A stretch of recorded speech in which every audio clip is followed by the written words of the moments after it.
Antoine Dubois tira les rênes de son cheval arabe avec une telle force que l'animal faillit se cabrer. À ses côtés, Valentine laissa échapper une exclamation de surprise, se cramponnant à la selle. « Qu'est-ce qui se passe, Antoine? Tu es devenu pâle. » Mais il ne put répondre. Ses yeux étaient fixés sur cette silhouette au loin, travaillant sous le soleil brûlant de la campagne bourguignonne.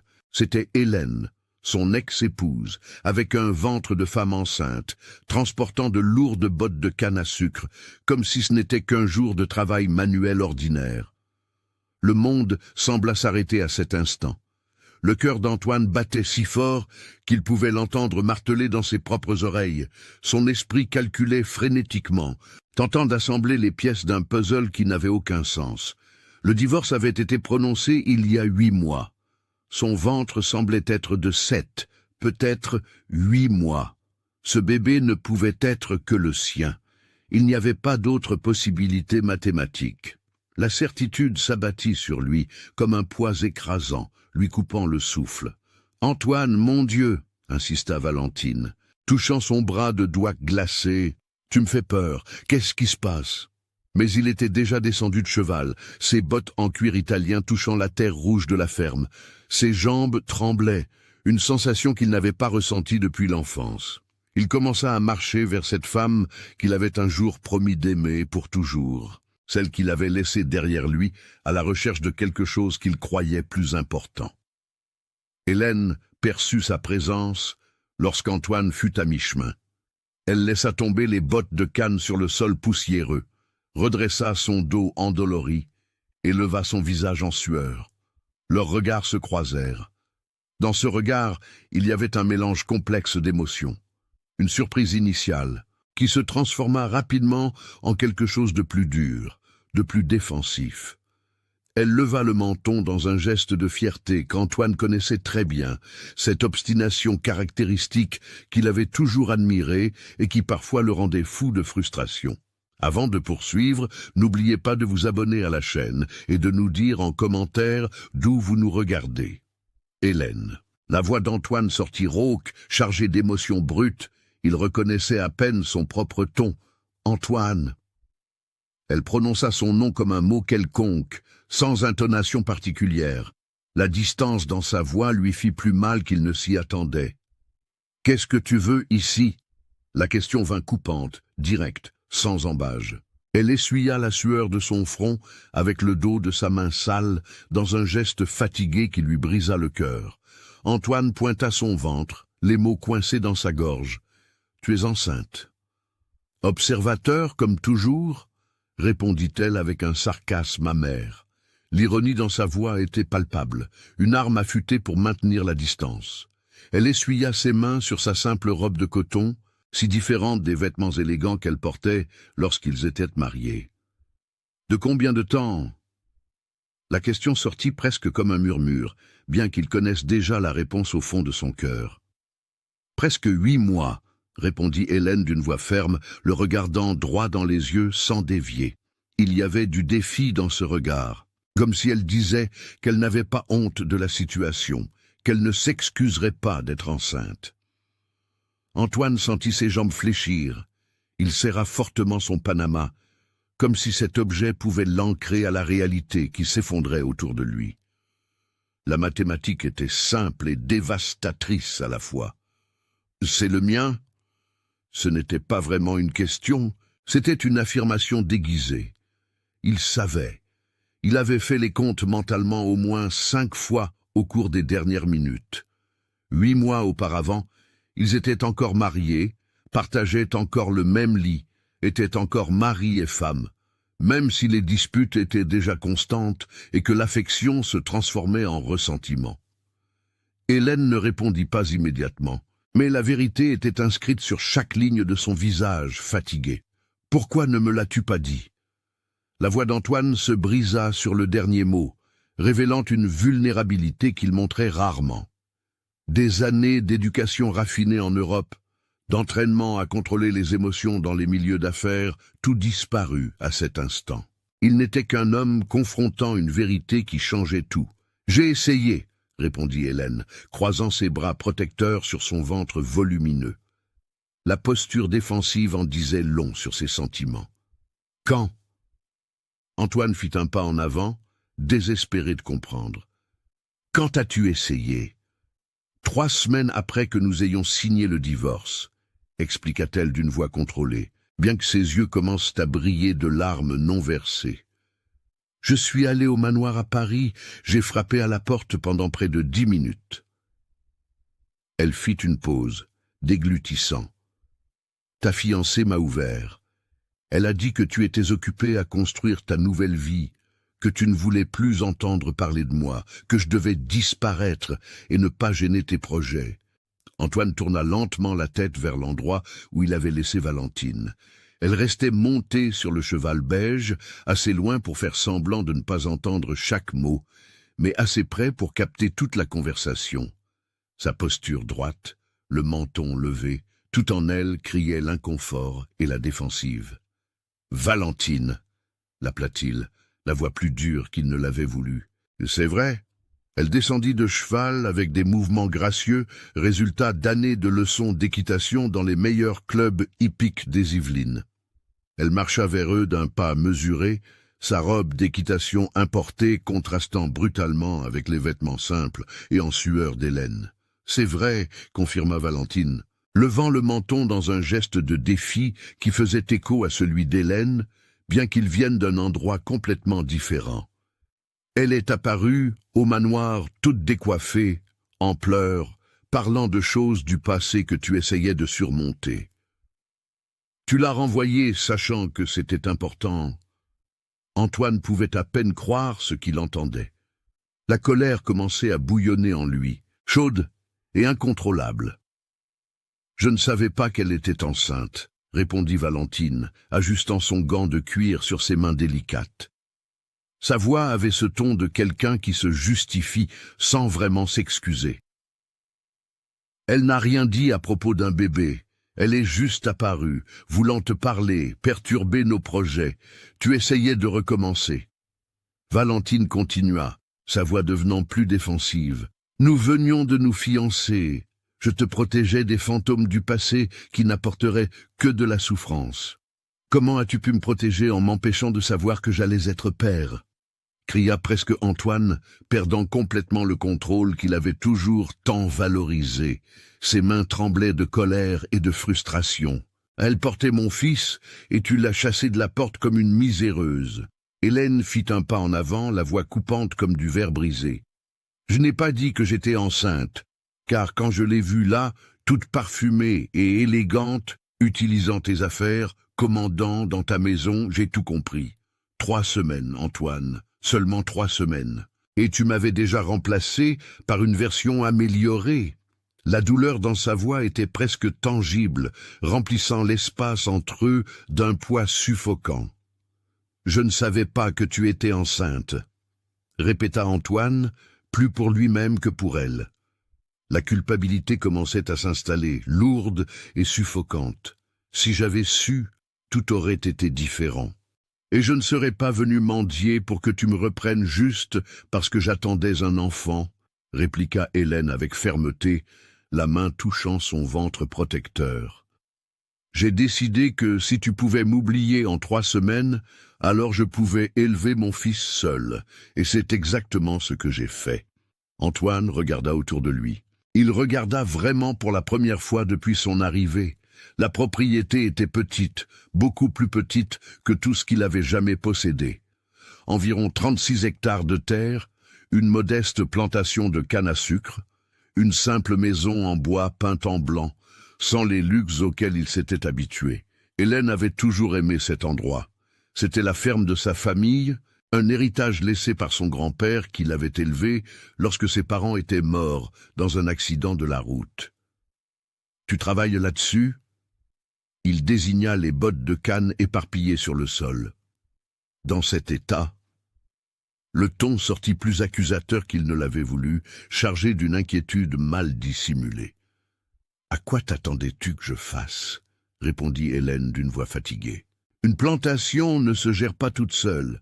Je n'ai pas d'argent pour embaucher des travailleurs. Je fais ce que je peux dans la mesure de mes forces. La résignation dans sa voix disait que cette conversation avait déjà eu lieu, probablement avec d'autres personnes du village. « Tu ne peux pas porter de poids comme ça », insista Antoine, sentant sa poitrine se serrer en l'imaginant faire un travail pénible tous les jours. « Ça pourrait blesser le bébé, ça pourrait te blesser toi-même. »« Eh bien, j'ai porté pendant des mois parce que je n'avais pas le choix, » répliqua Hélène, la voix montant d'un ton. « Quand tu te réveilles et que tu réalises que tu es complètement seule, enceinte et sans ressources, tu fais ce qu'il faut faire. Il n'y a pas de place pour la délicatesse quand la survie est en jeu. » Elle lui tourna le dos, se baissant pour ramasser les bottes. Antoine avança rapidement, lui retenant le bras avant qu'elle ne puisse soulever le poids. « Non, arrête ça, laisse-moi porter. » Hélène retira son bras, se libérant de son contact. « Je n'ai pas besoin de ton aide maintenant, Antoine. J'ai passé des mois sans elle. Je vais continuer à bien me débrouiller. » Le rejet dans ses mots lui fit plus mal que n'importe quel coup physique. Valentine s'approcha, la voix contrôlée, mais avec un ton d'urgence. « Antoine, nous devons y aller. Nous avons ce dîner à l'ambassade d'Italie ce soir. Ton père t'attendra. » Elle toucha son bras de manière possessive, essayant de le reconnecter à la vie qu'ils avaient temporairement laissée. « Tu y vas seul, » répondit Antoine sans quitter Hélène des yeux. La décision sortit ferme, sans hésitation. « Dis à mon père que des affaires urgentes que je dois régler sont survenues. Comment ça, j'y vais seul ?» La voix de Valentine monta de plusieurs octaves. Le contrôle aristocratique se fissurant enfin. « Nous sommes fiancés, Antoine. Ce dîner est important pour les affaires familiales. Il y a des ambassadeurs, des investisseurs européens, des gens que tu dois impressionner. »« J'ai dit que tu y vas seul, » répéta-t-il, la regardant cette fois directement. Le ton ne laissait aucune place à la discussion. Ah, la fermeté dans sa voix était la même que celle qu'il utilisait dans les salles de conseil lorsqu'il prenait des décisions définitives. Valentine resta immobile un instant, le visage rougissant de colère et d'humiliation. Ses mains gantées se serrèrent en poing. C'est à cause d'elle, à cause de toute cette situation. Sa voix sortit chargée de dédain déguisé, le regard parcourant Hélène de la tête aux pieds avec une désapprobation évidente. « C'est à cause de mon fils, » corrigea Antoine, la voix dure comme l'acier, « et parce que je dois réparer ce que j'ai fait de mal. »« Je n'y crois pas, » cracha presque Valentine. Elle monta à cheval avec des mouvements brusques, toute son élégance précédente remplacée par une colère mal contenue. « Tu vas regretter cette décision, Antoine Dubois. Mon père n'aimera pas ça du tout, et le tien non plus. » Elle éperonna l'animal plus fort que nécessaire, partant dans un nuage de poussière rouge, laissant Antoine et Hélène seuls au milieu de la plantation silencieuse. Le silence qui s'ensuivit était lourd, chargé d'années d'histoire, de rancœurs non résolues et d'une situation présente que ni l'un ni l'autre ne savaient exactement comment gérer. Antoine rompit finalement le silence. « Hélène, il faut vraiment qu'on parle. »« Il n'y a rien à dire, » répondit-elle automatiquement, mais sa voix était moins convaincue qu'auparavant. La fatigue commençait à peser, tant physique qu'émotionnelle. « Il y a tout à dire, » insista-t-il, ramassant les bottes de canne qu'elle avait laissées. « Tu es enceinte de mon fils, je vais être père, cela change absolument tout. »« Ça change quoi exactement ?» Hélène croisa les bras à nouveau, la posture défensive de retour. « Tu as ta vie à Paris, ta riche fiancée, tes affaires importantes, tes dîners dans les ambassades. J'ai ma vie ici, dans cette petite ferme que tu as toujours méprisée. » « Je n'ai jamais méprisé cet endroit, » protesta Antoine, mais les mots sonnèrent faibles même à ses propres oreilles. « Si, tu l'as méprisé, » répliqua Hélène avec fermeté.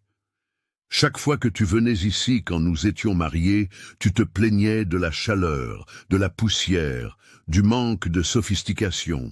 Tu disais que c'était une vie de campagnard, que tu méritais mieux, que tu étais né pour de plus grandes choses. » Elle essuya une larme qui s'échappa sans permission. « Et peut-être avais-tu raison. Peut-être étais-tu vraiment né pour de plus grandes choses que ce que je pouvais offrir. » Antoine sentit sa poitrine se serrer à la douleur évidente dans ses mots. J'étais un idiot, Hélène. Un idiot arrogant qui ne savait pas apprécier ce qu'il avait. Il laissa tomber la canne sur le sol, faisant un pas vers elle. Mais maintenant, je sais. Maintenant, je comprends ce qui compte vraiment. Et ce n'est pas l'argent. Ce ne sont pas les dîners dans les ambassades. Ce ne sont pas les affaires avec les Européens. C'est ça. Il gesticula autour d'eux. C'est la famille. Eux, ce sont les racines. C'est toi. De belles paroles, dit Hélène d'une voix fatiguée, mais sans la colère d'avant. Antoine a toujours été doué pour les belles paroles. C'est comme ça qu'il m'a conquise la première fois, tu te souviens? Avec des promesses d'amour éternel, de partenariat véritable, de construire une vie ensemble.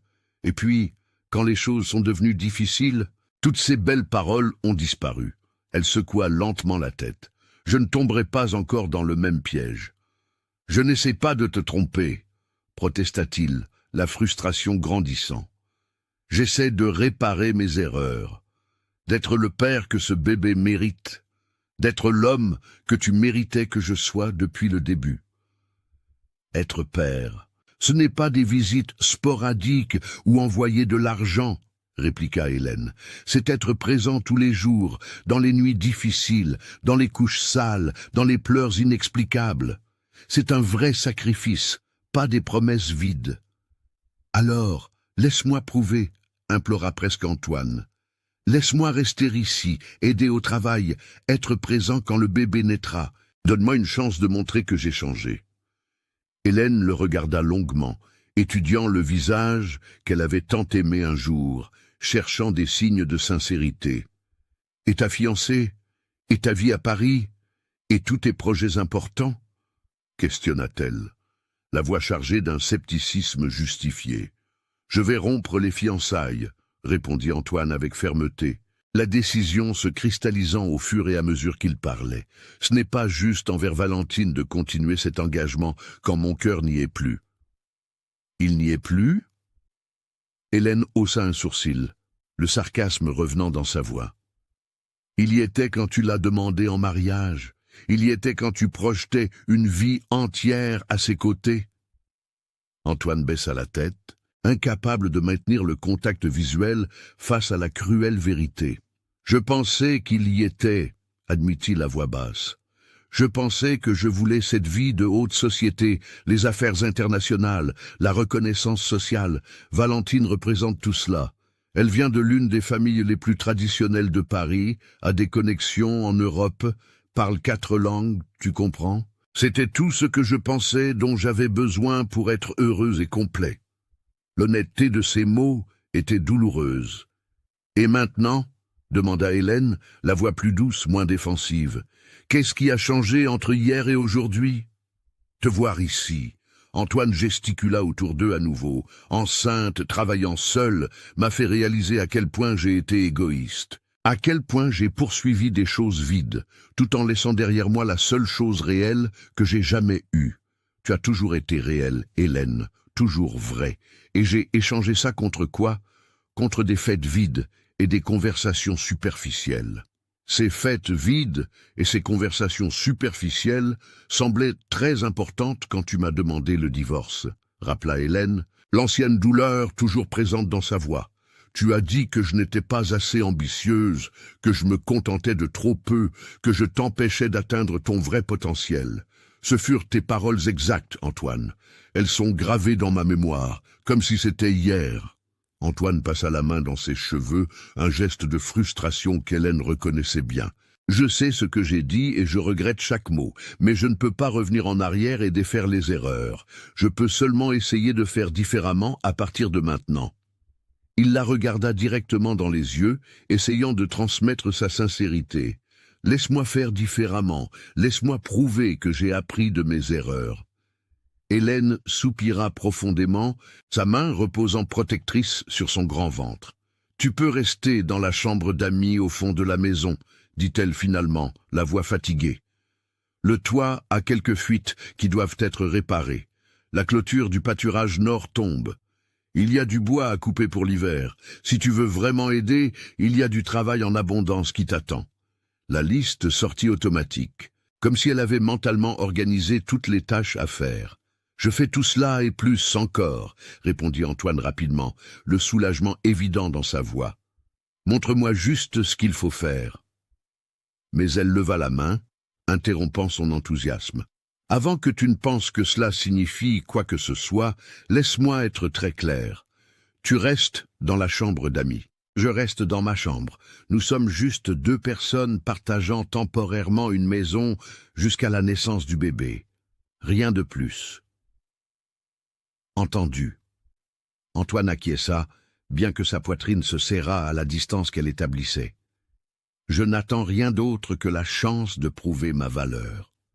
La formalité de ces mots sonnait étrange, compte tenu de l'intimité qu'ils avaient un jour partagée. « Et Antoine, » ajouta Hélène, sa voix devenant plus dure, « si à un moment donné tu décides que cela ne te convient pas, que la vie simple de la ferme est trop, que le luxe et la sophistication te manquent, je veux que tu partes sans drame, sans promesses brisées, sans plus de rancœur.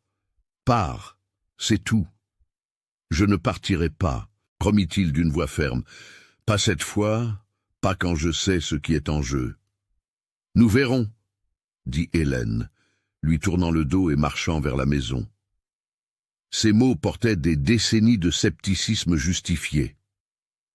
Antoine resta immobile un instant, la regardant s'éloigner, son ventre proéminent altérant la démarche qu'il connaissait si bien, puis il ramassa les bottes de canne et commença à les transporter.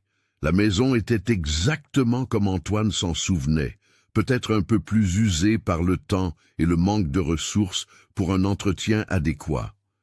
Les murs en bois peints en blanc montraient des signes d'écaillage par endroits. La véranda qui entourait la construction avait des planches lâches qui grinçaient, mais il y avait toujours ce charme rustique, ce sentiment de vrai foyer qu'aucune des demeures qu'il fréquentait ne pouvait reproduire.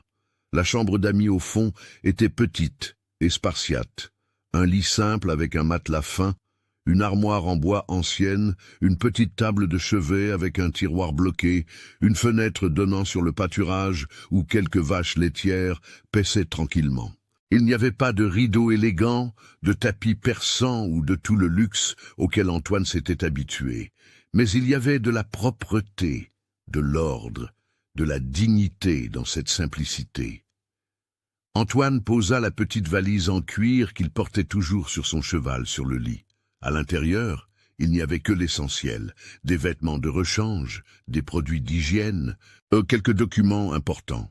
Il regarda autour de lui, absorbant la réalité du choix qu'il venait de faire. Quelques heures auparavant, il planifiait un dîner sophistiqué à l'ambassade d'Italie. Maintenant, il était dans une simple chambre de ferme, sur le point de faire un travail manuel pour la première fois depuis des années. La porte grinça et Hélène apparut, apportant des serviettes propres, pliées. « Je pensais que tu en aurais besoin, » dit-elle, sans établir de contact visuel, posant les serviettes sur le lit. « La salle de bain est partagée, elle est dans le couloir. L'eau chaude fonctionne mieux le matin.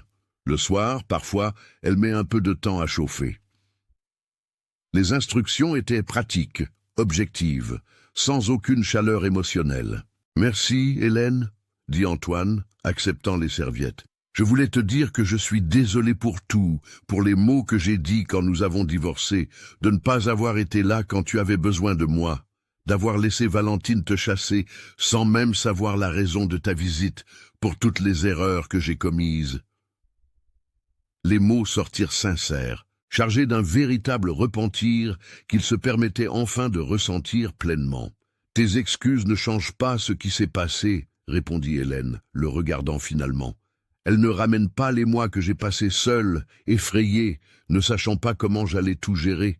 Elles n'effacent pas les nuits où j'ai pleuré jusqu'à l'épuisement, ou les jours où j'ai travaillé jusqu'à ne plus pouvoir tenir debout. Les mots sont faciles, Antoine.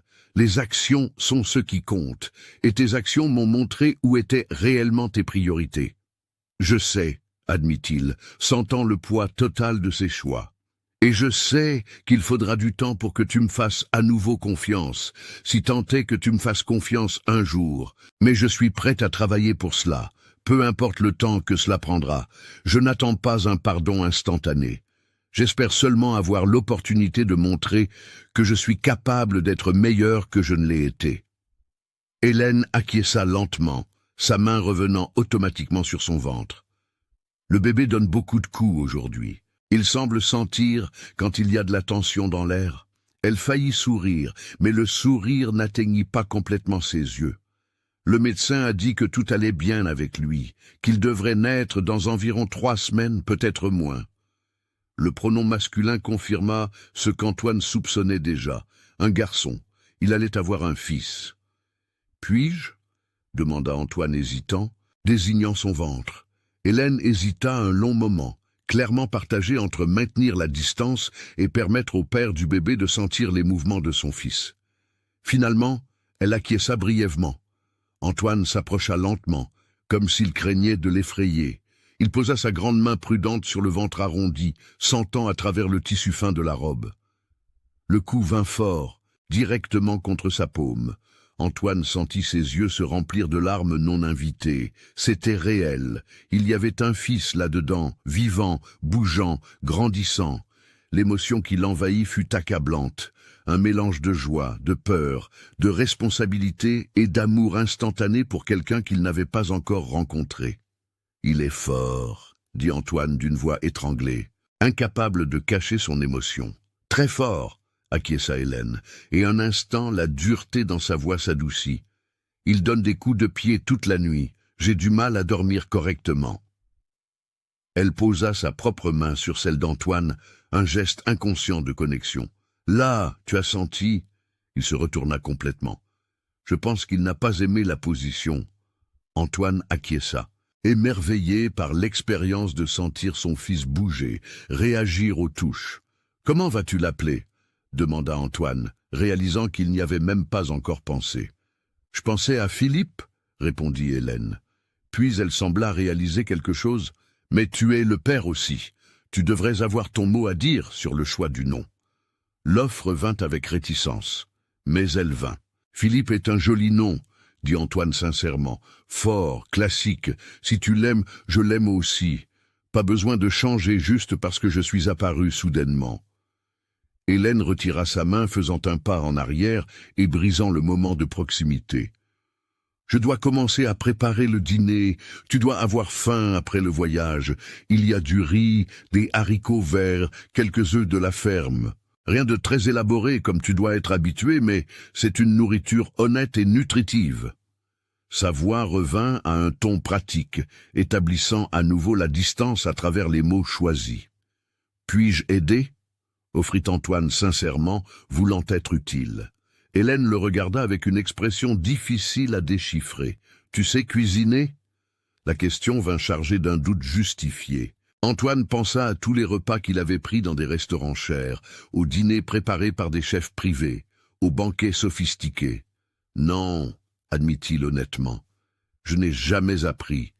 J'ai toujours eu quelqu'un pour cuisiner pour moi. »« Alors non, tu ne peux pas encore aider en cuisine, » ajouta Hélène après une pause. « Mais tu peux apprendre si tu veux. Demain, je peux t'enseigner les bases.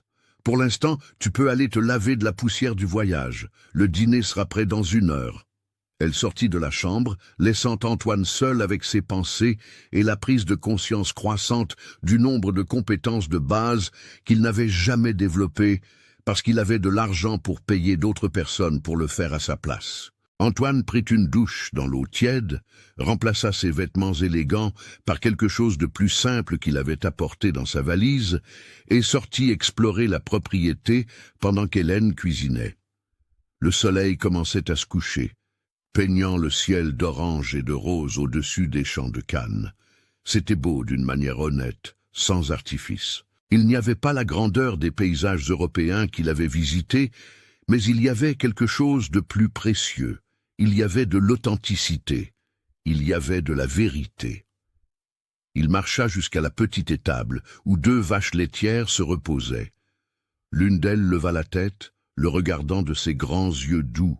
Antoine tendit la main avec hésitation, touchant le museau humide de l'animal. Elle ne recula pas, acceptant la caresse avec la patience caractéristique de l'espèce.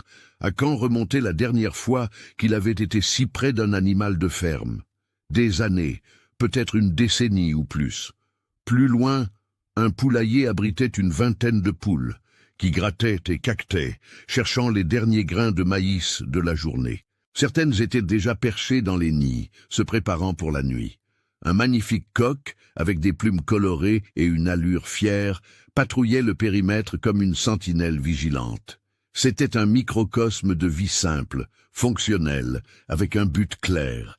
Chaque animal avait sa fonction, contribuait à la durabilité de la petite propriété. Antoine regarda ses propres mains, lisses et bien soignées, sans un seul cal. Des mains habituées à tenir des stylos importés, des verres en cristal, des volants de voitures de luxe, des mains qui n'avaient jamais tenu une houe, jamais traité une vache, jamais coupé du bois. Il sentit un mélange de honte et de détermination. Ses mains allaient devoir apprendre, allaient devoir s'adapter. Il avait fait ce choix et allait l'honorer pleinement. La cloche sonna, appelant au dîner. Antoine retourna à la maison, se lava les mains à l'évier extérieur et entra dans la cuisine simple. Hélène avait mis la table avec des assiettes en porcelaine blanche, sans ornement, des couverts de base, des verres ordinaires. Au centre, des casseroles fumantes exhalaient une odeur qui fit grogner son estomac. Riz blanc, haricots verts, œufs au plat, une simple salade. Une nourriture honnête, comme elle l'avait dit. Ils s'assirent, l'un en face de l'autre. Le silence initial était inconfortable.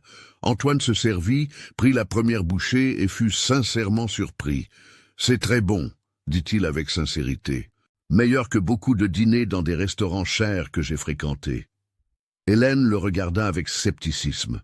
« Pas besoin d'exagérer juste pour me faire plaisir. »« Je n'exagère pas », insista Antoine. « C'est vrai, ça a le goût de la nourriture faite avec soin. La nourriture faite maison a une saveur qu'aucun restaurant ne peut reproduire. » Ils mangèrent en silence pendant quelques minutes, chacun perdu dans ses propres pensées. Finalement, Hélène rompit le silence. « Demain, tu te lèves à 5 heures du matin. Les vaches doivent être traites tôt. Ensuite, il faut nourrir les poules, ramasser les œufs, réparer cette clôture que j'ai mentionnée. Le travail à la ferme commence tôt et se termine tard. Il n'y a pas de jour de congé le week-end, pas de vacances payées, c'est un travail constant. »« J'entends. » Antoine acquiesça, essayant de ne pas montrer le choc de devoir se lever si tôt. « Je m'en sortirai. »« Nous verrons, » répondit Hélène, le scepticisme toujours présent dans sa voix. Beaucoup de gens idéalisent la vie à la campagne, jusqu'à ce qu'ils doivent affronter sa réalité. Travail pénible, soleil ardent, vraie fatigue. Ce n'est pas un mode de vie de magazine, ce n'est pas un hobby pour le week-end, c'est une survie quotidienne, et si tu ne t'en sors pas, il vaut mieux le découvrir rapidement avant que le bébé ne naisse. La détermination grandit en Antoine. Il allait lui prouver qu'il était capable, qu'il avait changé, qu'il n'était plus cet homme superficiel qui plaçait les apparences au-dessus de la substance. « Je m'en sortirai », répéta-t-il avec plus de fermeté. « Tu peux compter sur moi. » Hélène acquiesça simplement, reportant son attention sur son assiette, clairement non convaincue, mais prête à lui laisser carte blanche pour se montrer à la hauteur. Après le dîner, Antoine proposa de faire la vaisselle. Hélène l'observa avec un mélange de surprise et d'amusement mal dissimulé, tandis qu'il luttait pour trouver où était rangé le savon. Comment régler la température de l'eau? Comment organiser les assiettes pour qu'elles sèchent? Des tâches qui pour elle étaient automatiques, fruits d'années de pratique, étaient pour lui un casse-tête à résoudre. Mais il persista, déterminé à ne pas demander d'aide pour quelque chose d'aussi basique. Quand il eut enfin terminé, les mains rougies par l'eau chaude et quelques assiettes encore avec des résidus de savon, Hélène se contenta de commenter qu'il s'améliorerait avec la pratique. Ce n'était pas exactement un compliment, mais ce n'était pas non plus une critique destructrice. C'était, Antoine le réalisa, sa façon de dire qu'elle reconnaissait l'effort, même si le résultat laissait encore à désirer. C'était un petit début, mais significatif. La nuit tomba complètement, apportant avec elle un concert de grillons et l'aboiement occasionnel d'un chien de ferme voisin. Antoine sortit sur la véranda, ayant besoin d'air frais et de temps pour digérer tout ce qui s'était passé ce jour-là, qui avait commencé si différemment. Le matin, il planifiait un dîner diplomatique. Maintenant, il était dans une ferme simple, sur le point de devenir père, essayant de regagner la confiance de la seule femme qu'il avait réellement aimée. Hélène le rejoignit sur la véranda quelques minutes plus tard, apportant 2 verres de jus de citron fait maison. Elle en offrit un à Antoine sans rien dire, s'asseyant sur une chaise à bascule qui grinçait doucement avec le mouvement. Ils burent en un silence confortable, observant les étoiles qui semblaient plus brillantes et plus nombreuses que jamais dans la ville polluée. Le ciel était un manteau de points lumineux, chacun racontant des histoires anciennes. « Tu te souviens quand nous faisions ça ?» dit finalement Antoine, la voix basse pour ne pas briser la paix de la nuit. « Nous asseoir ici et juste regarder les étoiles, parlant de tout et de rien. Tu disais que chaque étoile était un rêve en attente de se réaliser. » Hélène acquiesça lentement, le souvenir clairement douloureux. J'étais plus jeune et plus idéaliste à cette époque. Je croyais encore aux fins heureuses et à ce que l'amour était suffisant pour surmonter n'importe quel obstacle. « Et maintenant ?» demanda Antoine, se tournant pour la regarder dans l'obscurité. « Maintenant je suis plus réaliste, » répondit Hélène d'une voix fatiguée. « J'ai appris que l'amour n'est pas suffisant quand les gens veulent des choses fondamentalement différentes de la vie. J'ai appris que certaines étoiles ne sont que des étoiles, pas des rêves en attente de se réaliser. Ce ne sont que des boules de gaz brûlant à des millions de kilomètres de distance, belles mais inaccessibles. » La tristesse dans ces mots brisa le cœur d'Antoine. « J'ai tué tes rêves, n'est-ce pas ?» Sa voix était pleine de culpabilité. Avec mon ambition, mon arrogance, mon refus de voir la valeur de ce qui était vraiment important. J'ai pris cette femme idéaliste et pleine d'espoir et je l'ai transformée en quelqu'un de cynique et de fatigué. La culpabilité dans sa voix était palpable, pesant chaque mot d'une responsabilité qu'il était enfin prêt à porter. « Tu n'as pas fait ça seul, » admit Hélène après une longue pause. « J'y ai aussi contribué. J'étais trop têtu pour essayer de comprendre tes ambitions, trop rigide dans mes propres valeurs. Peut-être que si j'avais été plus flexible, si j'avais essayé de trouver un juste milieu entre ton ambition et ma simplicité, les choses auraient pu être différentes. Mais j'étais aussi jeune, j'ai aussi fait des erreurs. » Son honnêteté à accepter une part de la responsabilité montrait la maturité acquise à travers la souffrance. « Non. » Antoine l'interrompit avec fermeté. « Tu n'aurais pas dû avoir à changer qui tu es pour me faire plaisir. Tes valeurs n'étaient pas fausses, Hélène. Elles étaient honnêtes, elles étaient réelles. C'est moi qui poursuivais des choses vides, essayant de combler un vide interne avec une validation externe.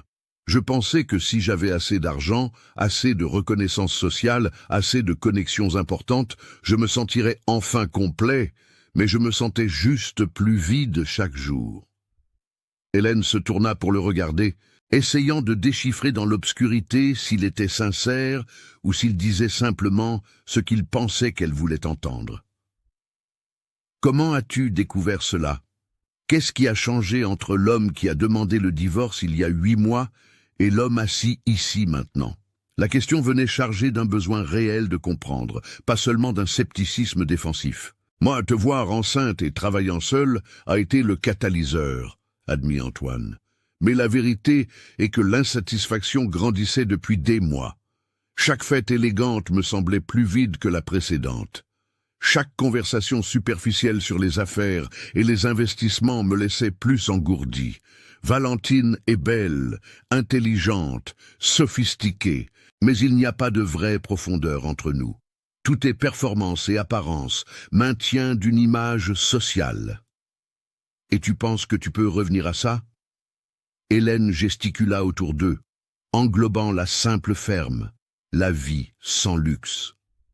Après des années à vivre avec tout le confort possible, entouré de sophistication et de culture, tu penses vraiment que tu peux être heureux ici, Ou est-ce juste une idéalisation temporaire qui passera dès que la réalité du travail acharné pèsera sur toi?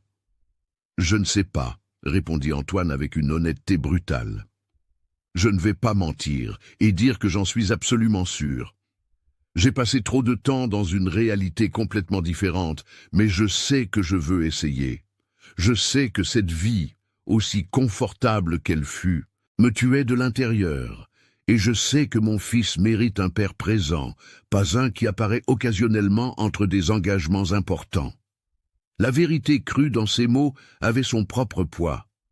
Hélène resta silencieuse pendant un long moment, se balançant doucement sur la chaise, une main posée sur son ventre où Philippe bougeait occasionnellement. Finalement, elle parla, la voix fatiguée. « Tu peux rester jusqu'à la naissance du bébé. Nous verrons comment tu t'adaptes au travail, à la routine, à la réalité de la vie ici. Si après quelques semaines tu réalises que ce n'est pas pour toi, au moins tu auras fait de ton mieux et je saurai que nous avons essayé. » « Merci, dit Antoine sincèrement. Je sais que je ne mérite même pas cette chance. Ou tu ne la mérites probablement pas, acquiesça Hélène sans détour.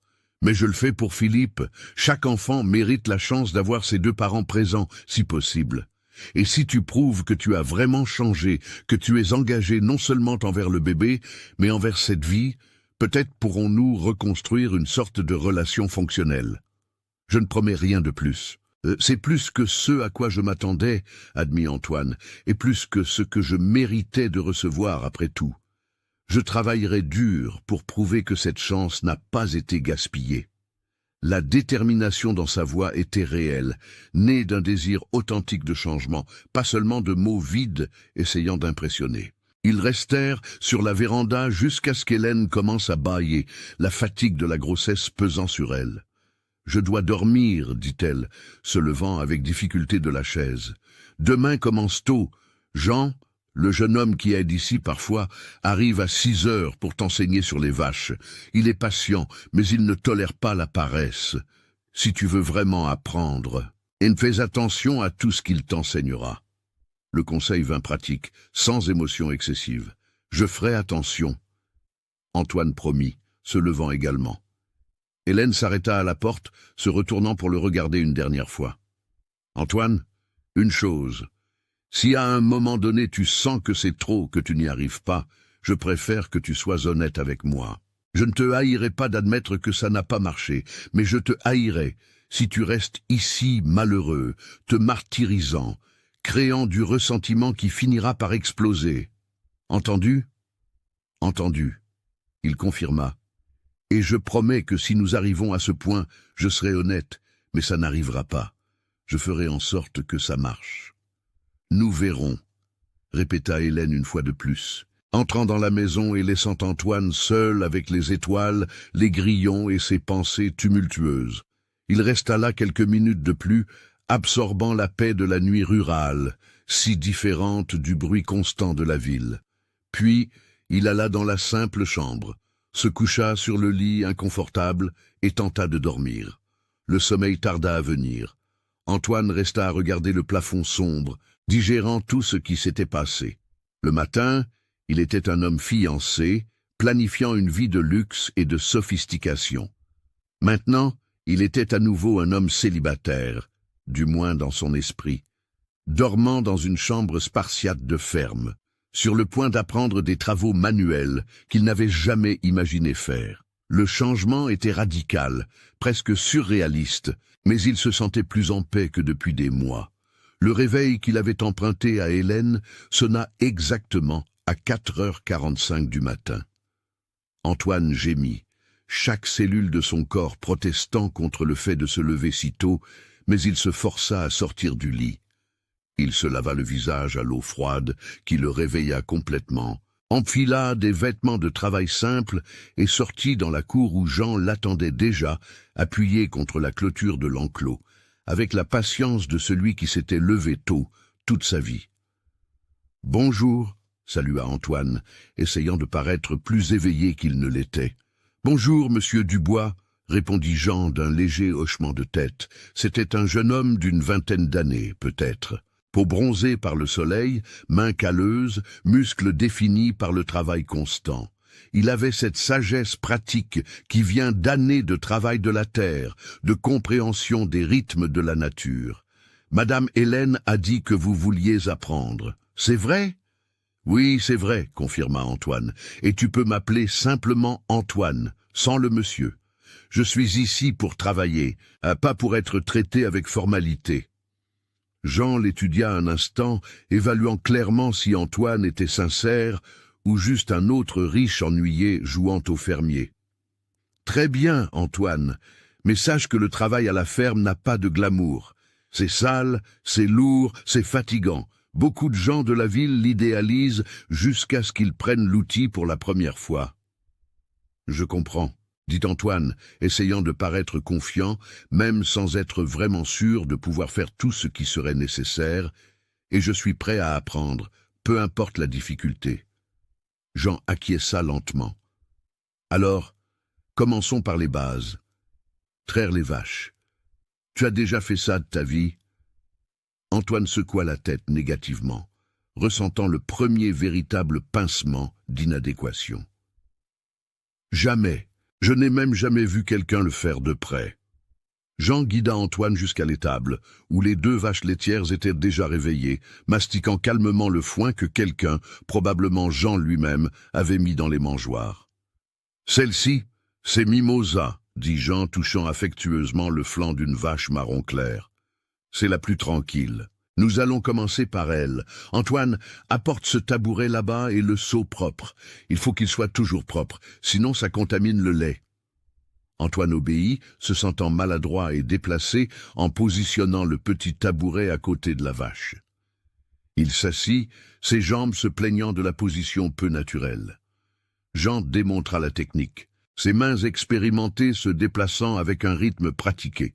« Tu serres comme ça de haut en bas, ne tire jamais, » expliqua Jean. « Il faut être ferme, mais doux. La vache sent si tu es nerveux ou trop brusque. Essaie maintenant. » Antoine tendit ses mains hésitantes, touchant les mamelles chaudes de la vache pour la première fois. Mimosa tourna la tête, le regardant de ses grands yeux, comme si elle évaluait si elle pouvait faire confiance à cet humain inexpérimenté. Antoine tenta de reproduire le mouvement que Jean avait montré, mais rien ne se produisit. Il essaya de nouveau, avec plus de force, toujours rien. La frustration commença à grandir. « Plus ferme, » orienta Jean, et trouve le rythme. Ce n'est pas de la force brute, c'est de la technique. Il fallut près de 20 minutes à Antoine pour réussir à extraire les premiers jets de lait. Quand il vit enfin le liquide blanc tomber dans le seau avec ce son caractéristique, il ressentit une satisfaction disproportionnée à la conquête. « J'ai réussi », dit-il souriant, malgré la fatigue qui commençait déjà à s'installer dans ses bras. « Tu as réussi », acquiesça Jean avec un petit sourire. « Maintenant, il ne te reste plus qu'à faire ça pendant les 45 prochaines minutes, jusqu'à ce qu'elle soit complètement vide. Et il y a encore l'autre vache qui attend. » Quand il eut enfin terminé de traire les 2 vaches, Antoine avait les bras douloureux d'une manière qu'il n'avait jamais ressentie auparavant. Chaque muscle de l'avant-bras, du poignet, des doigts, tout protestait contre le mouvement répétitif. Jean observa avec une expression neutre, tandis qu'Antoine se levait, chancelant légèrement. « Ça passe avec le temps, » commenta-t-il. « Les muscles s'habituent. Les premiers jours, ça fera pas mal, puis ça deviendra automatique. » « Prochaine tâche, » continua Jean implacable. « Nourrir les poules et ramasser les œufs est plus simple que traire, mais demande de l'attention. Il faut toujours compter combien de poules il y a. S'il en manque une, c'est qu'elle a été mangée par un prédateur ou qu'elle s'est échappée. Et il faut vérifier si les œufs sont bons avant de les ranger. Un œuf fêlé attire les mouches et contamine les autres. Chaque tâche, apparemment simple, avait ses complexités, ses détails importants. Antoine passa toute la matinée à suivre Jean, apprenant tâche après tâche. Nourrir les poules, ramasser les œufs avec soin pour ne pas les fêler, nettoyer le poulailler de la saleté accumulée, réparer une planche lâche de la clôture, couper du bois pour le poêle d'Hélène.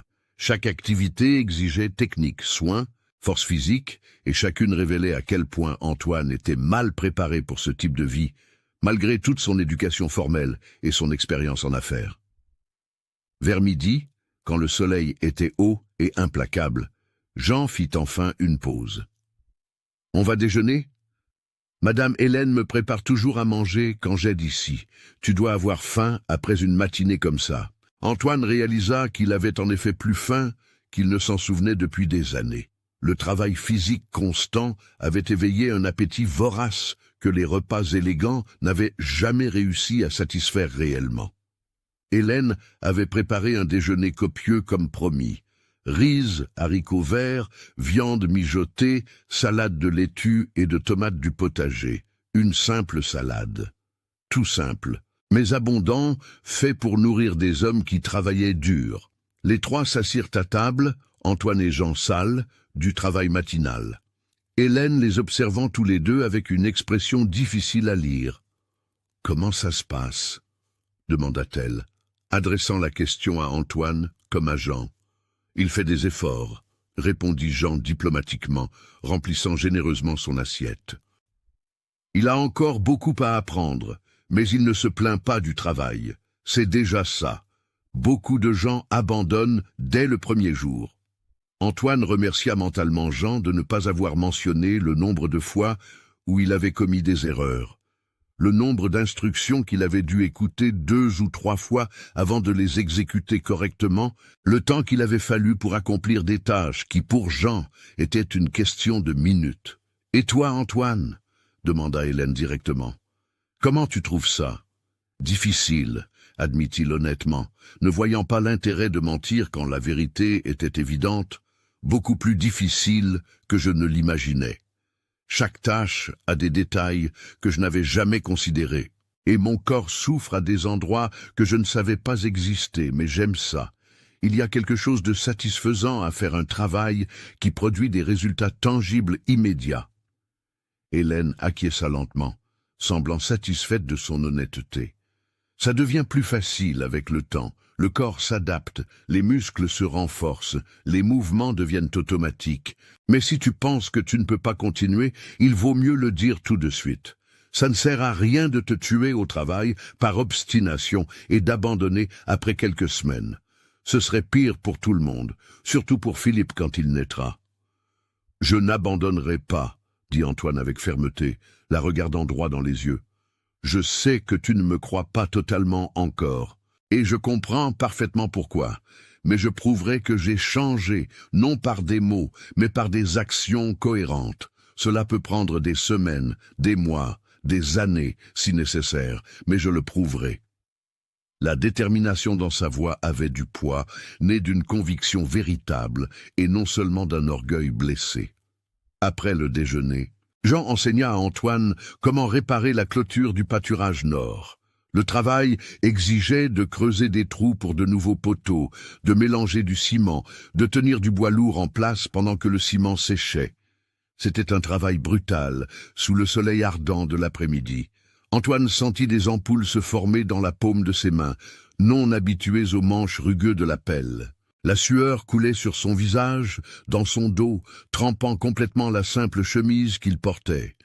Jean travaillait à ses côtés, offrant des conseils si nécessaires, mais permettant à Antoine d'apprendre par l'expérience directe. Il n'y avait aucune condescendance dans la manière du jeune homme, juste la patience pratique de quelqu'un habitué à enseigner. Quand ils eurent enfin terminé, le soleil commençant à descendre à l'horizon, Antoine regarda la clôture réparée avec une fierté authentique. Elle était imparfaite, clairement l'œuvre d'un débutant par endroits, mais elle était fonctionnelle, et il l'avait faite de ses propres mains. Jean prit congé, promettant de revenir le lendemain matin pour continuer à enseigner. Antoine se traîna jusqu'à la maison. Chaque pas était un douloureux rappel de la journée de travail. Hélène était dans la cuisine, préparant le dîner. Elle le regarda, son visage sale, ses vêtements trempés de sueur, ses mains avec des ampoules commençant à se former. « Il faut soigner ces ampoules, » dit-elle d'une voix neutre, sans pitié, mais aussi sans cruauté. « Sinon, elles s'infectent, et tu ne pourras pas travailler demain. » Elle chercha une trousse de premier secours basique, nettoya les ampoules d'Antoine avec un soin professionnel, appliqua de la pommade antibiotique et enveloppa ses mains de gaz propre. Son toucher était impersonnel, clinique. Mais Antoine ressentit tout de même quelque chose en ayant ses mains tenues par les siennes, même dans un contexte complètement non romantique. « Merci », dit-il quand elle eut terminé. « De rien », répondit Hélène en rangeant la trousse. « Demain, ça fera encore plus mal. Le deuxième jour est toujours pire que le premier. Le corps est déjà fatigué, mais le travail continue pareil. » Antoine prit une douche, l'eau tiède soulageant temporairement ses muscles endoloris. Il enfila des vêtements propres et rejoignit Hélène pour le dîner. La conversation fut minimale, chacun trop fatigué pour faire un effort social, mais il y avait un étrange confort dans le silence partagé, dans la compagnie sans exigence. Après avoir mangé, Antoine insista pour refaire la vaisselle, malgré ses mains bandées rendant la tâche plus difficile. Il fit un meilleur travail que la veille, apprenant où chaque objet était rangé. La routine s'établit les jours suivants. Se lever avant le soleil, traire les vaches avec Jean, s'occuper des poules, travailler à diverses réparations sur la propriété, déjeuner copieusement, travailler davantage l'après-midi, dîner dans un silence relatif, dormir épuisé. Antoine sentait son corps se transformer lentement, ses muscles se développer à de nouveaux endroits, sa peau bronzée sous le soleil constant. Ses mains développaient les premiers callosités, là où il n'y avait auparavant que de la peau douce. Chaque soir, lui et Hélène s'asseyaient brièvement sur la véranda avant de dormir. Les conversations étaient courtes, pratiques, sur le travail du lendemain ou sur la façon dont Philippe bougeait. Il n'y avait pas d'intimité émotionnelle. Mais il y avait une sorte de camaraderie naissante, celle qui naît entre des personnes partageant le même espace et travaillant vers le même objectif fondamental de maintenir la ferme en état de marche. Une semaine après son arrivée, Antoine se réveilla pour trouver une lettre sous sa porte. Il reconnut immédiatement l'écriture élégante de Valentine. Il l'ouvrit de doigts calleux, tachant légèrement le papier fin de terre qui semblait incrusté en permanence sous ses ongles. La lettre était brève et coupante. Elle rompait officiellement les fiançailles. Elle le traitait d'imprudent, d'immature, de gaspilleur d'opportunités. Elle disait qu'il allait regretter amèrement d'avoir gâché un avenir brillant par un sentimentalisme bon marché. Antoine lut la lettre 2 fois, s'attendant à ressentir quelque chose. Regret, colère, tristesse, mais il ne ressentit qu'un soulagement. Valentine avait raison de rompre. Il ne l'aimait pas. Il ne l'avait jamais vraiment aimée. Et elle méritait quelqu'un qui partageait vraiment ses ambitions sociales, pas quelqu'un qui prétendait être ce qu'il n'était pas. Il rangea la lettre dans un tiroir, un souvenir d'une vie qui semblait déjà appartenir à une autre personne, et alla traire les vaches comme il le faisait chaque matin désormais. Ce soir-là, il mentionna nonchalamment à Hélène que Valentine avait officiellement rompu les fiançailles. Hélène acquiesça simplement, sans surprise ni plaisir visible à cette nouvelle. « C'était inévitable », commenta-t-elle. « Vous vouliez des choses très différentes de la vie. Mieux vaut rompre maintenant que de continuer malheureux en feignant une compatibilité qui n'existe pas. » Antoine acquiesça, appréciant son manque de dramatisation à ce sujet. 2 semaines de plus s'écoulèrent. Antoine réussissait maintenant à traire les vaches presque aussi vite que Jean, ses mains trouvant automatiquement le bon rythme. Il pouvait porter des sacs de nourriture qu'il parvenait à peine à soulever du sol la première semaine. Il savait exactement comment réparer des planches lâches, comment aiguiser des outils, comment identifier quand une poule était malade simplement par son comportement. C'était un savoir pratique, utile, qu'aucune université européenne ne lui avait enseigné. Hélène commença à se détendre légèrement autour de lui, la dureté défensive diminuant progressivement. Il n'y avait pas encore une confiance totale, mais il y avait une acceptation croissante qu'Antoine faisait des efforts sincères, ne se contentant pas de simuler un effort pour impressionner. Elle commença à lui apprendre à cuisiner des plats de base, faisant preuve d'une patience surprenante lorsqu'il brûlait les haricots ou laissait le riz collé à la casserole. « Tout le monde fait ses erreurs », disait-elle. « On apprend en faisant, pas en lisant. » Un après-midi, Alors qu'ils travaillaient ensemble dans le potager, Hélène s'arrêta soudainement, la main allant automatiquement à son ventre. Antoine le remarqua immédiatement. « Qu'y a-t-il ? Tout va bien ?» Il se précipita à ses côtés, le cœur battant de préoccupation. « Tout va bien ?» Elle le rassura, bien que son visage montrât de l'inconfort. « Juste une contraction de Braxton Hicks. C'est normal à ce stade. Le corps s'entraîne pour le vrai accouchement. »« Tu es sûr ?» insista Antoine, étudiant son visage pour déceler des signes de vraie douleur. « Tu devrais te reposer, pas travailler dans le potager sous le soleil. Je vais finir ça. Tu rentres et tu te reposes. » Hélène ouvrit la bouche pour protester, mais une autre contraction survint, plus forte que la première. « D'accord, » acquiesça-t-elle à contre-cœur. « Peut-être as-tu raison, mais ne déterre pas les pieds de tomates par erreur. Ce sont les mauvaises herbes qui doivent partir, et pas les plantes que nous cultivons exprès. » Antoine l'aida à rentrer dans la maison, l'installa sur une chaise confortable, les pieds surélevés, lui apporta de l'eau fraîche, puis retourna au potager, travaillant avec un soin supplémentaire pour s'assurer qu'il n'arrachait que les mauvaises herbes, laissant les plantes précieuses intactes. Le travail était minutieux, exigeant une attention aux détails, mais il y avait quelque chose de méditatif en lui, du temps pour penser pendant que ses mains étaient occupées. Ce soir-là, Jean ne se présenta pas pour la première fois depuis l'arrivée d'Antoine. Il envoya un message par un voisin disant qu'il avait de la fièvre et devait se reposer. Antoine se retrouva seul avec les tâches du matin. Un instant, il pensa à réveiller Hélène pour lui demander des conseils, mais il y renonça. Elle avait besoin de repos, surtout après les contractions de la veille au soir. Il allait devoir se débrouiller seul. Les vaches étaient agitées quand Antoine arriva à l'étable, plus tôt que d'habitude. Il leur murmura des mots rassurants qu'il avait appris en observant Jean, se déplaçant avec le calme délibéré auquel les animaux réagissaient le mieux. Il les trait toutes les deux, le processus prenant plus de temps sans la supervision et l'encouragement de Jean, mais il y parvint. Le lait était propre, la quantité semblait correcte. Première réussite de la journée. Il nourrit les poules, ramassa les œufs, vérifia l'eau dans les abreuvoirs. Tout fut fait en suivant la routine établie au cours des dernières semaines. Quand il eut terminé, le soleil se levait, peignant le ciel de nuances roses et oranges. Antoine s'arrêta un instant, appréciant la beauté simple, le genre qu'il ne remarquait jamais dans l'agitation de la ville. Il y avait une paix dans cette matinée rurale, un sentiment de connexion avec les rythmes naturels que notre vie moderne obscurcit généralement. Hélène apparut sur la véranda, surprise de voir tout déjà fait. « Où est Jean ?» demanda-t-elle.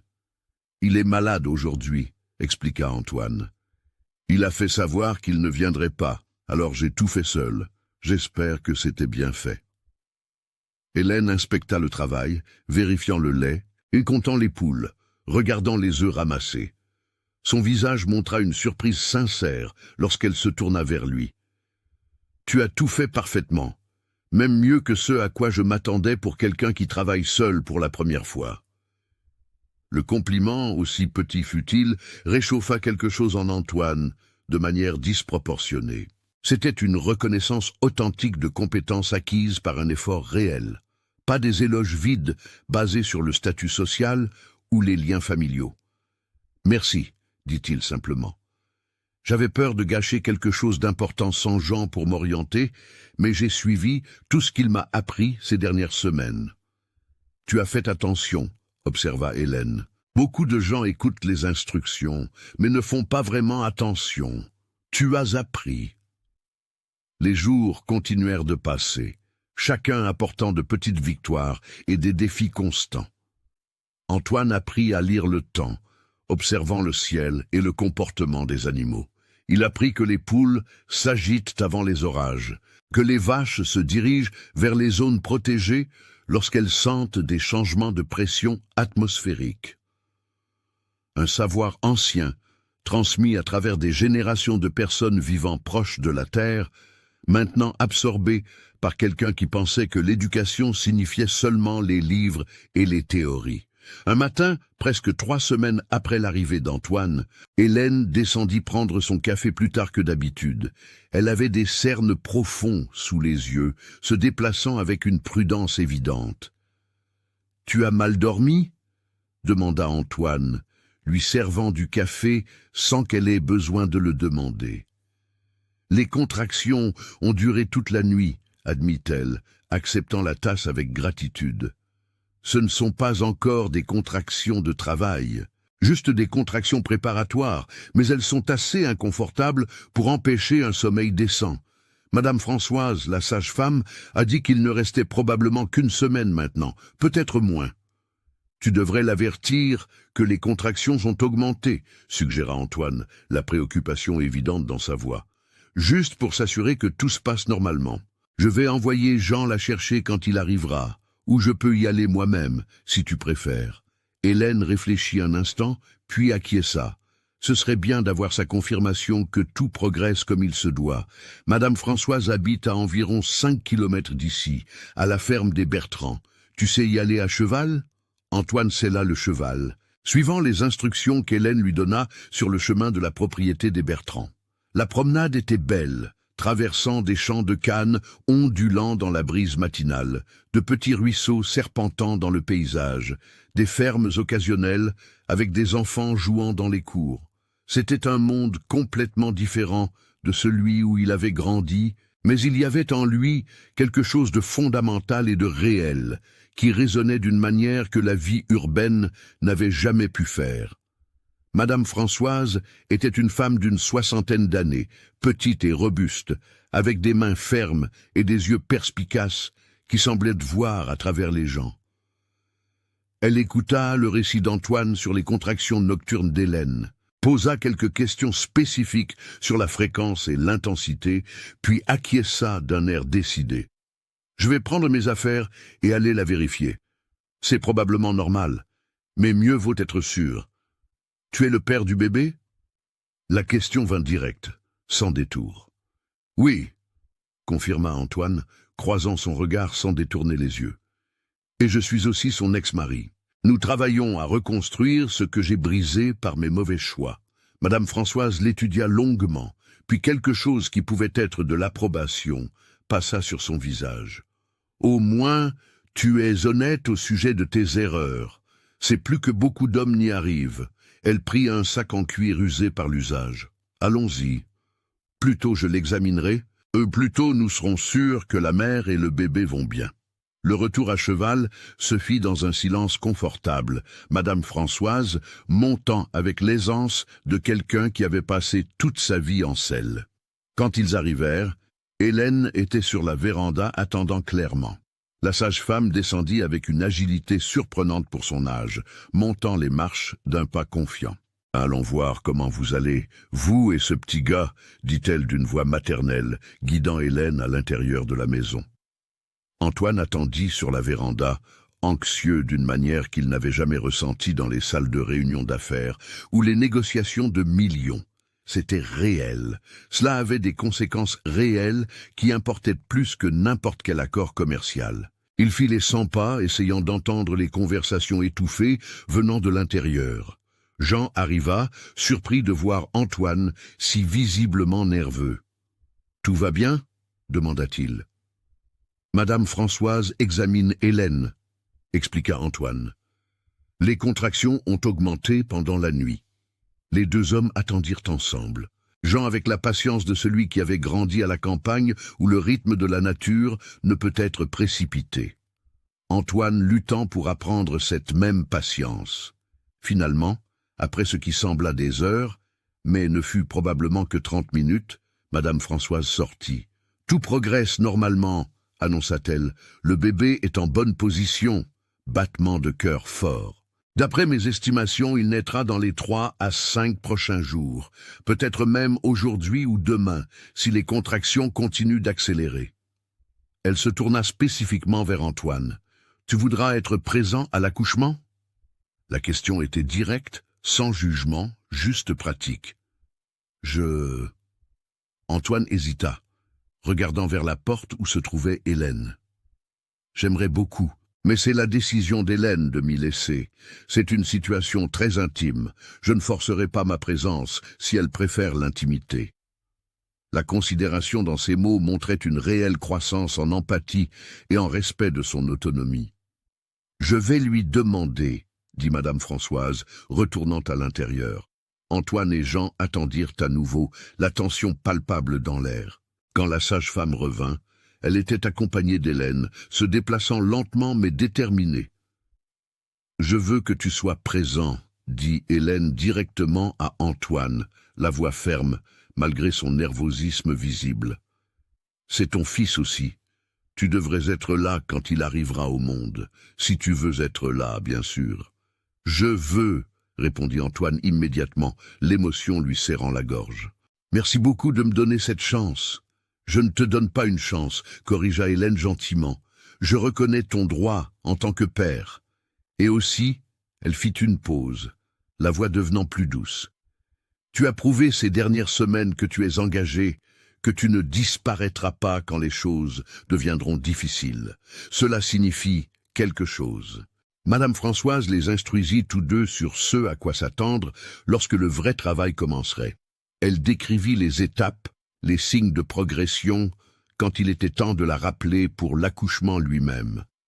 Elle parla avec l'autorité calme de celle qui avait mis au monde des centaines de bébés dans des chambres de ferme simples, se fiant à la connaissance traditionnelle et à un instinct aiguisé plus qu'à l'équipement médical moderne. « Je vais rentrer chez moi maintenant », annonça-t-elle, rangeant ses affaires dans son sac usé. « Mais faites-moi appeler immédiatement lorsque les contractions commenceront à venir toutes les 5 minutes, ou si la poche des os se rompt.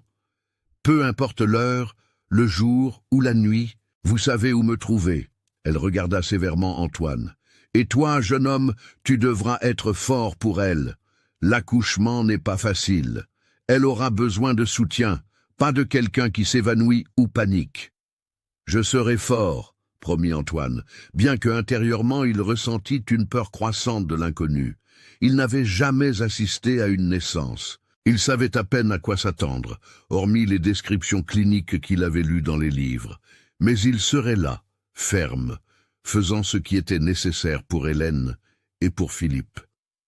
Madame Françoise partit avec la promesse de revenir rapidement quand elle serait appelée. La ferme retrouva sa routine normale, mais il y avait une tension sous-jacente, l'attente que tout pouvait changer à tout moment. Cette nuit-là, Antoine dormit à peine, les oreilles attentives à tout son provenant de la chambre d'Hélène. Chaque fois qu'il l'entendait bouger, il se levait pour vérifier si tout allait bien, si elle n'avait besoin de rien. La 3e fois, Hélène ouvrit la porte avant qu'il ne frappe. « Je vais bien », dit-elle, avec un petit sourire fatigué. « C'est juste le bébé qui bouge beaucoup. Il semble savoir que l'heure est presque venue. Va dormir, Antoine.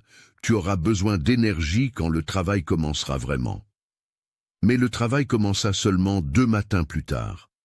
Antoine était à l'étable avec Jean en train de traire les vaches quand il entendit Hélène l'appeler, la voix tendue. « Antoine, j'ai besoin de toi. » Il laissa tout tomber, courant vers la maison.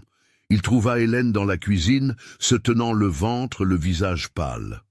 « La poche des os a rompu, » dit-elle, désignant la flaque de liquide sur le sol.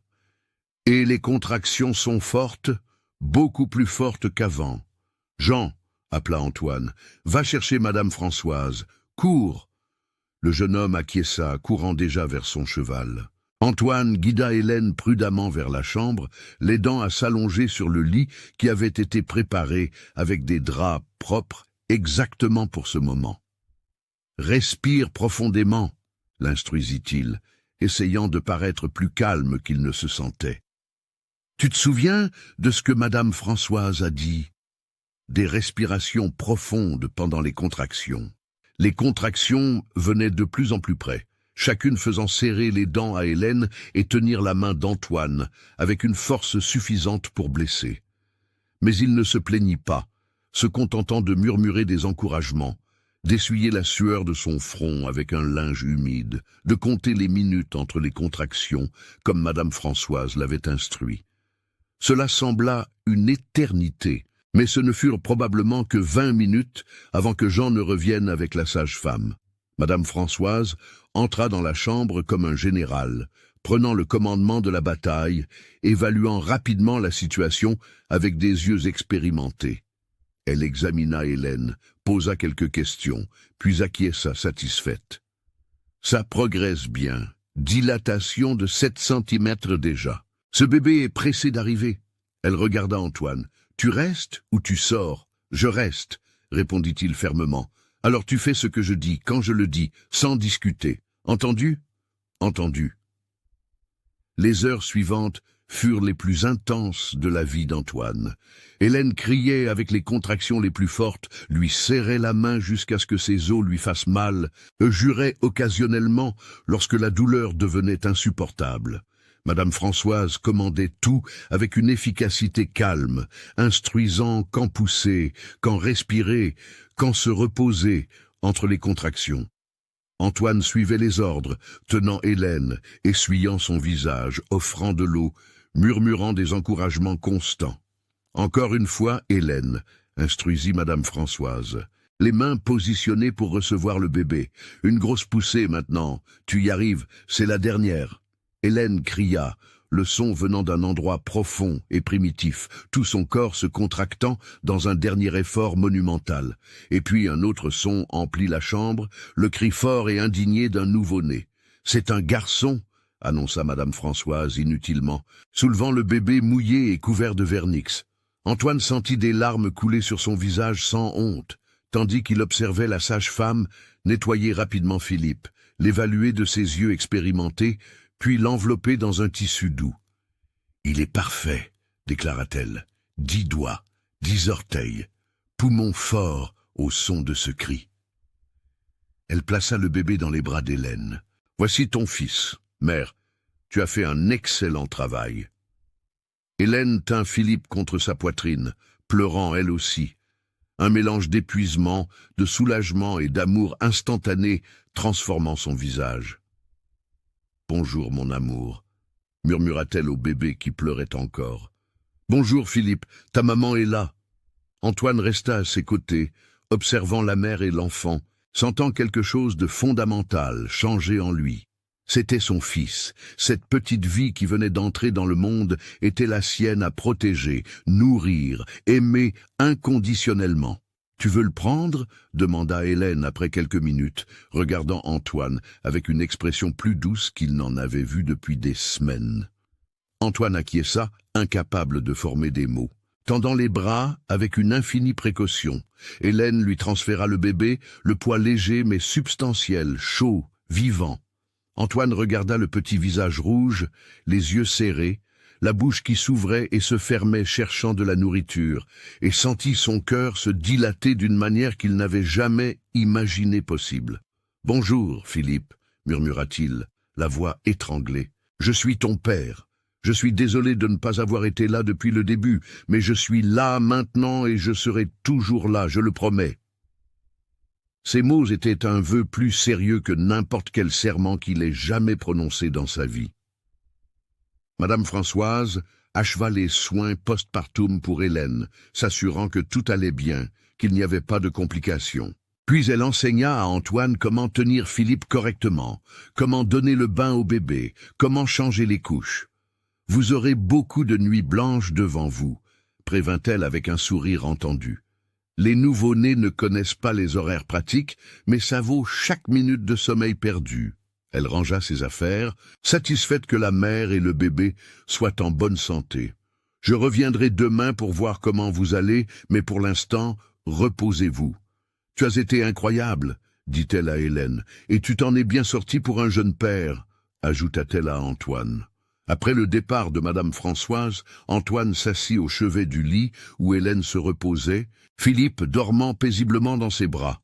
La chambre était silencieuse, à l'exception de la douce respiration du bébé et des sons occasionnels de la ferme à l'extérieur.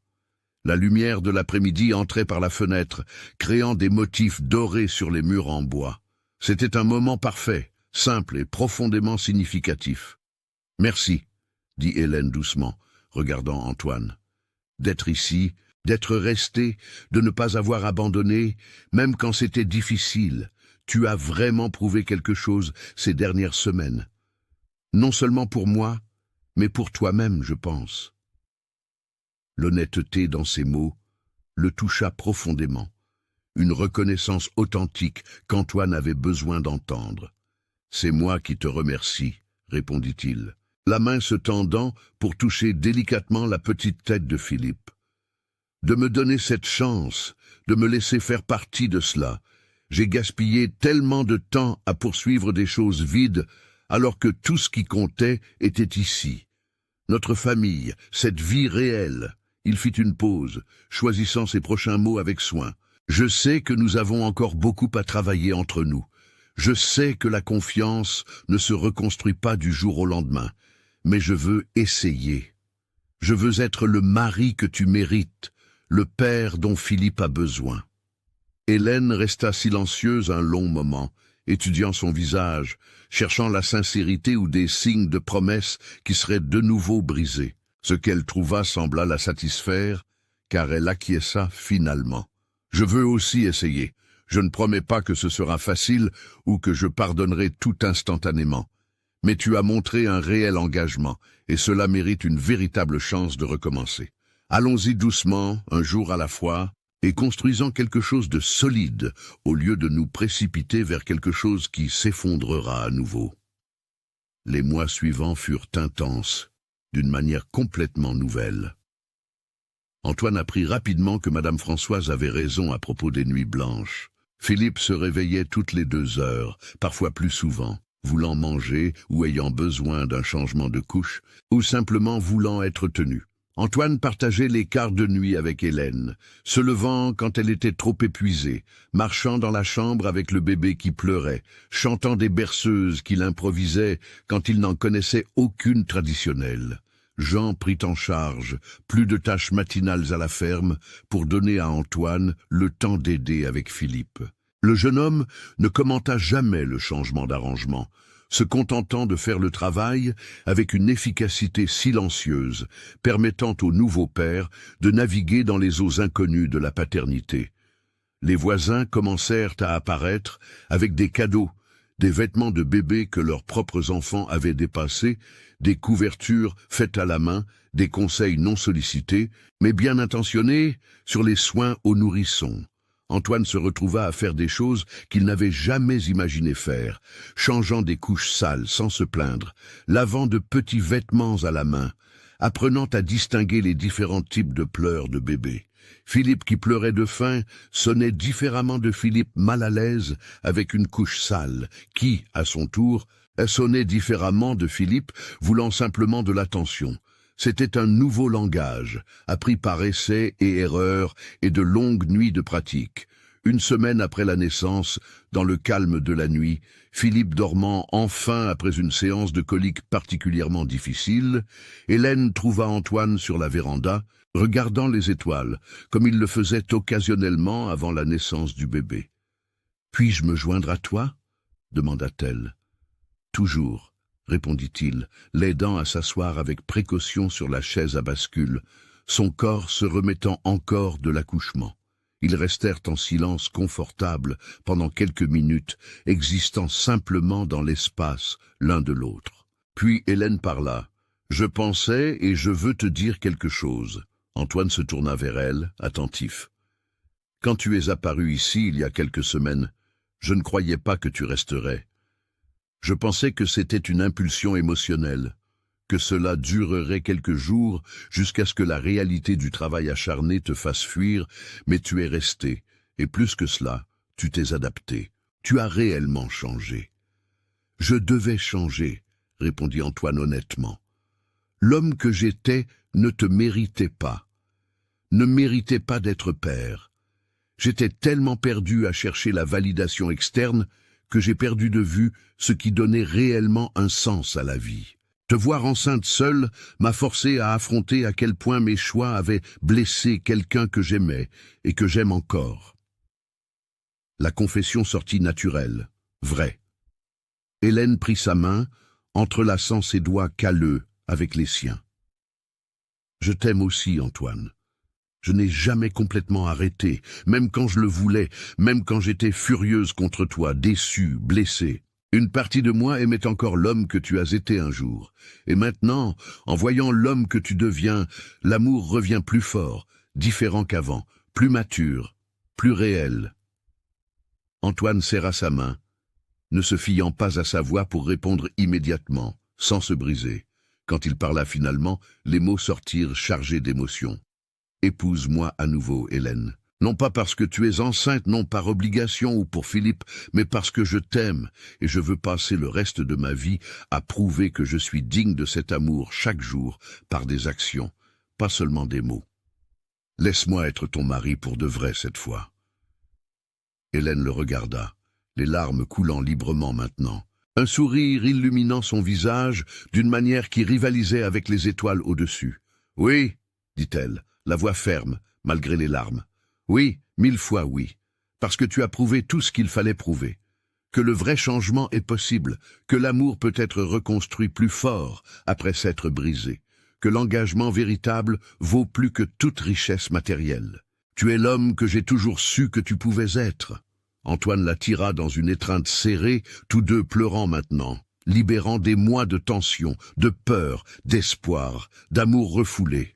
Quand ils se séparèrent enfin, ils rirent de leurs propres larmes, s'essuyant mutuellement le visage avec tendresse. « Pas besoin d'un grand mariage, » dit Hélène. « Quelque chose de simple ici à la ferme, avec les gens qui comptent vraiment. Jean, Madame Françoise, les voisins qui nous ont soutenus, ton père, s'il veut venir. Rien d'élaboré, juste honnête, parfait. » Antoine acquiesça, parce que c'est exactement ce que nous sommes maintenant. Honnête, simple, réel, et c'est infiniment mieux que n'importe quelle fantaisie que j'ai poursuivie avant. Ils passèrent le reste de la nuit à faire des projets modestes, parlant de l'avenir, pour la première fois, avec la confiance réelle qu'ils en auraient un ensemble.